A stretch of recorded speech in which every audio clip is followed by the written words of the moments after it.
Pangatlo, trust God with the timing of the answer. Ito mahirap para sa atin, di ba? Minsan kaya nating manalangin, minsan kaya nating umiyak, minsan kaya nating sabihin, Lord, I surrender. Pero pag tumagal-tagal na, tapos wala pa ring sagot, pag hindi pa rin nangyayari yung inaasahan natin, doon lumalabas ang totoong laman ng puso. Doon natin nalalaman kung gusto ba talaga natin ng Diyos o gusto lang natin ang mabilisang sagot ng Diyos. Doon natin malalaman kung nagtitiwala ba tayo sa kanyang character o nagtitiwala lang tayo kapag sumusunod siya sa schedule natin. Pakinggan natin. 1 Samuel 1:19-20. At sila'y bumangong maaga ng kinaumagahan at sumamba sa Panginoon at bumalik at umuwi sa kanilang bahay sa Ramata. At nakilala ni Elkana si Ana na kanyang asawa at inalala siya ng Panginoon. At nangyari nang sumapit ang panahon na si Ana ay naglihi at nanganak ng isang lalaki at tinawag ang pangalan niya na Samuel na sinasabi sapagkat aking hiningi siya sa Panginoon. Kaibigan, sabi sa talata ay inalala siya ng Panginoon. Kaya lang, linawin natin ito. Kapag sinabi ng Bible na inalala ng Diyos si Hana, hindi ibig sabihin na nakalimutan muna siya ng Diyos. Hindi ibig sabihin na parang sinabi ng Diyos na, ay oo nga pala, si Hana pala may prayer request. Buti na lang naalala ko. Hindi ganoon ng Diyos. Ang Diyos ay hindi makakalimutin. Ang Diyos ay hindi overwhelmed sa dami ng problema ng mundo. Kaya may nakakalimutan siyang prayer request. No, hindi ganoon. Sa Bible, kapag sinabing God remembered, ibig sabihin, kumilos ang Diyos ayon sa kanyang awa, katapatan at layunin. Ang remembrance ng Diyos ay hindi memory recovery. Kung hindi ito ay faithfulness niya sa atin. Natutuparin niya ang kanyang pangako.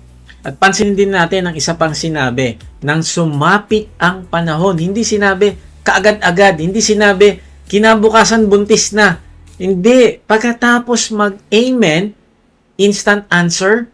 No, sabi ng talata, nang sumapit ang panahon. Ang ibig sabihin, may proseso, may waiting time, may conception, pregnancy, birth. Ang ibig sabihin, ang Diyos sumagot pero hindi ayon sa pagmamadali ni Hana. Sumagot siya ayon sa kanyang perfect timing nang sumapit ang panahon. Kaibigan, may inaantay ka ba sa Panginoon? Ako meron, marami. Maring matagal na itong kahilingan pero ito yung paalala sa atin. Trust God with the timing of the answer. Ang ibig sabihin ng trust God with the timing of the answer ay pagsuko sa Kanya, hindi lang ng request mo, kundi sinusuko mo din kung kailan siya sasagot. Sinusuko mo din kung gaano katagal at anong paraan ang gusto ng Diyos na pagsagot. It means, sinasabi mo, Lord, ito pong hinihingi ko pero sinusuko ko rin ng kalendaryo ko. Bahala ka kung kailan.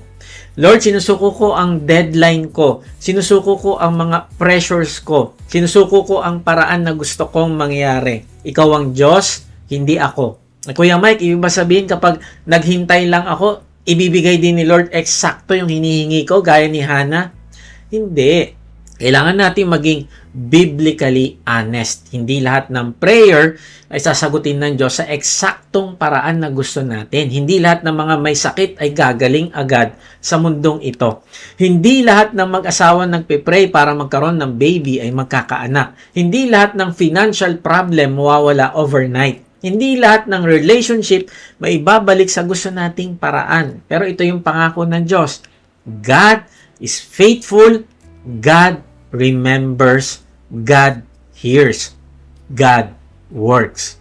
At ang kanyang timing ay makakabuti sa iyo at magbibigay ng glory sa Kanya. Kaya nga, paalala sa atin ito ng Diyos, kapag hindi tayo nagtitiwala sa timing niya, madali tayo magmamadali sa sarili nating paraan. Gaya ni Abraham at Sarah.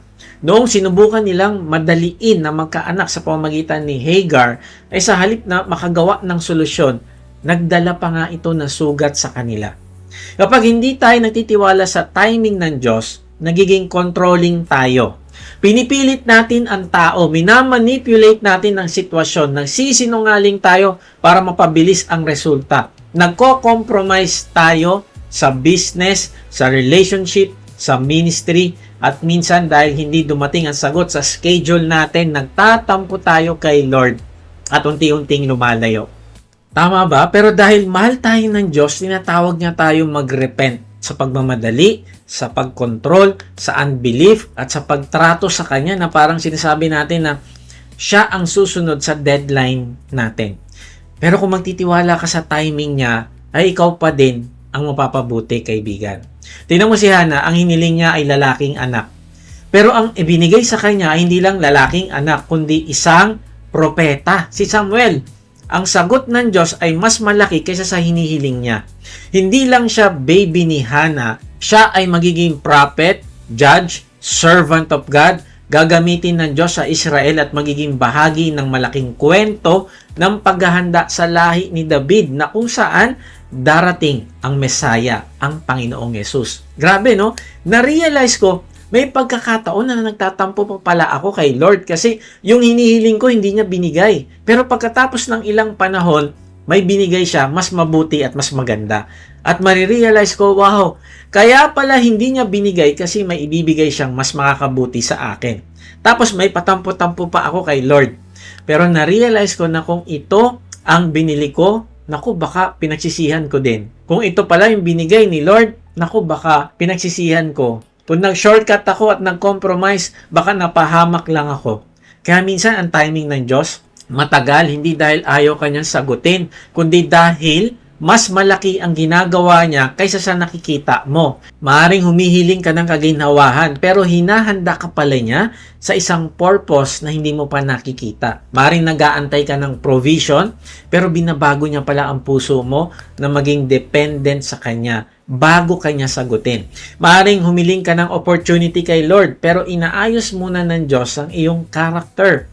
Maaring humihiling ka na dumami ang dinidisciple mo at mamunga, pero tinuturuan ka pala ng Diyos na ikaw ay kailangan maging intimate muna sa Kanya para maipasa mo din sa dinidisciple mo. Isipin mo ang isang magsasaka. Ang magsasaka nagtatanim ng binhi, pero hindi niya kayang hilahin ng tanim para bumilis yung paglaki. Hindi niya pwedeng sabihin, tinanim ko ito kahapon, bakit wala pang bunga ngayon?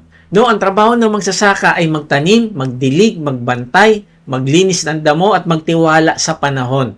Kapag hinukay niya araw-araw ang binhi para tignan kung tumutubo na, masisira ang tanim. Ganyan din tayo minsan. Nag-pray tayo kahapon, pero kinabukasan hinuhukay na natin yung prayer. Lord, may progress na ba? Lord, may sign na ba? Lord, bakit wala pa? At sa sobrang pagmamadali, nasisira tuloy yung peace natin, nasisira yung obedience natin, nasisira ang joy natin. Kaya sabi ng James 5:7, kaya nga mga kapatid, magtiyaga kayo hanggang sa pagdating ng Panginoon. Tignan ninyo ang magsasaka, buong tiyaga niyang hinihintay ang mahalagang ani ng kanyang bukirin at inaabangan ng pagdating ng tag-ulan. Ang magsasaka, hindi passive, hindi siya tamad, pero alam niya na may part siyang gagawin at may part din na Diyos lang ang may hawak. Ganyan ang trust. Hindi ibig sabihin wala kang gagawin, kundi gagawin mo ang tama, susunod ka, maglilingkod ka, magtatrabaho ka, magmamahal ka, magpe-pray ka, pero hindi mo pipilitin yung harvest sa oras na ikaw yung may gusto. May isang lumang story tungkol sa isang batang nakatayo sa sidewalk. Naghihintay siya ng bus. May lalaking dumaan at sinabihan siya, anak, kung naghihintay ka ng bus, pumunta ka dun sa kanto. Doon humihinto yung bus. Pero sabi ng bata, okay lang po, dito na lang ako. Hihinto po yung bus para sa akin. Inulit ng lalaki, hindi anak, sa bus stop ka dapat. Pero hindi gumalaw yung bata. Maya-maya dumating yung bus. At totoo nga, huminto mismo sa harap ng bata. Sumakay ang bata at habang nakatingin yung lalaki, lumingon yung bata, sinabi sa kanya, Sir, alam ko pong hihinto dito ang bus kasi ang driver po nito ay tatay ko. Ang ganda ng picture. Kapag may relationship ka sa driver, iba yung confidence mo habang naghihintay. Hindi ito pagiging arrogante o entitlement. Ito ay relationship. Kaya nga sa prayer natin, hindi tayo naghihintay bilang strangers. Kundi kung ikaw ay na kay Kristo, anak ka ng Diyos, hindi mo hawak ang schedule ng bus, pero kilala mo naman ang driver. Hindi mo kontrolado ang timing, pero kilala mo ang ama mong Diyos. Kaya hindi mo kailangan magpanik na parang inabandona ka na ng Diyos. Hindi mo kailangan gumawa ng shortcut na parang walang Diyos na nakatingin sa'yo. Kaya lang mag-ingat ka din. Huwag mo isipin na dahil anak ka ng Diyos, susunod ang Diyos sa lahat ng gusto mo. No, hindi ang ama ang sumusunod sa anak. Ang anak ang natututong magtiwala sa ama at sumunod. Ang confidence natin ay hindi, Lord, gawin mo ang gusto ko. No, ang confidence natin ay, Lord, ama kita, kaya kahit hindi ko maintindihan ang timing mo, magtitiwala ako sa puso mo. Sabi ni Matthew Henry, though God seemed long to forget His people's burdens, troubles, cares, and prayers, yet He will at length make it to appear that they are not out of His mind. Ang ganda nito. Minsan parang ang tagal, parang tahimik ang Diyos, parang nakalimutan na. Pero darating ang araw na ipapakita ng Diyos na hindi kanya nakalimutan. Kaibigan, marahil gusto mo din magkaroon ng totoong relationship sa Diyos. Alam mo ba na ang pagbabayad ng Panginoong Hesus sa kasalanan mo at kasalanan ko ay may timing din? Sabi sa Romans 5:6, sapagkat nung tayo may hina pa, namatay si Kristo sa takdang panahon para sa mga makasalanan. Kaibigan, kung may pinakamalaking patunay na hindi late ang Diyos, ay ang pagpapadala niya sa Panginoong Hesus. Libu-libong taon ang hinintay mula sa pangako ng Mesaya. Maraming henerasyon ang dumaan. Maraming luha, kasalanan, rebellion, exile, suffering, longing. Pero nang dumating ang takdang panahon, sinugo ng Diyos ang kanyang anak. Hindi late, hindi masyadong maaga, kundi perfect timing. At sa takdang panahon, ang Panginoong Hesus ay namatay para sa masasama. Kaya kung nais mo ng kapatawaran sa iyong kasalanan upang mabalik ang naputol mong relasyon sa Diyos dahil sa kasalanan, ilagay mo ang iyong pananampalataya sa Kanya. Ipahayag mo ito sa isang panalangin. Sabihin mo sa Kanya, Panginoong Hesus, inaamin ko po na ako ay makasalanan. Patawarin mo po ako. Nananampalataya po ako na ikaw ang nagbayad ng aking kasalanan sa krus. Ngayon nga, ibinubuksan ko na ang aking puso. Pumasok ka at manahan sa akin. Tinatanggap kita bilang aking Panginoon na tagapagligtas. Simula ngayon ay tatalikdan ko na ang aking kasalanan. Tulungan mo po ako na lumago din sa aking pagmamahal sa iyo. Amen. Kaya nga, after you pray, trust. Huwag mong bawiin ang prayer mo dahil lang matagal ang sagot. Huwag mong sukuan ng Diyos dahil hindi siya sumusunod sa oras mo. Huwag mong hayaang ang delay ay magtulak sa iyo sa kasalanan. Instead, let waiting deepen your worship. Let waiting expose your idols. Let waiting strengthen your dependence. Let waiting teach you that God is not only good when He answers quickly. He is good even when He teaches you to wait. Kaibigan, mag-review tayo. After you pray, trust. Paano? Pour out your soul honestly. Receive God's peace before the answer and trust God with the timing of the answer. Dahil ang Diyos na nakaalala kay Hana, ang Diyos na nagpapalago ng binhi sa tamang panahon, ang Ama na kilala ang kanyang anak, at ang Diyos na nagsugo sa Panginoong Hesus sa takdang panahon ay Diyos na mapagkakatiwalaan mo ngayon. Hindi mo man hawak ang kalendaryo, hawak ka naman niya. Hindi mo man alam ang timing, pero kilala mo ang Ama mo sa langit dahil may relasyon kayo at sa Panginoong Hesus, sapat na yon para magtiwala after the Amen. God bless.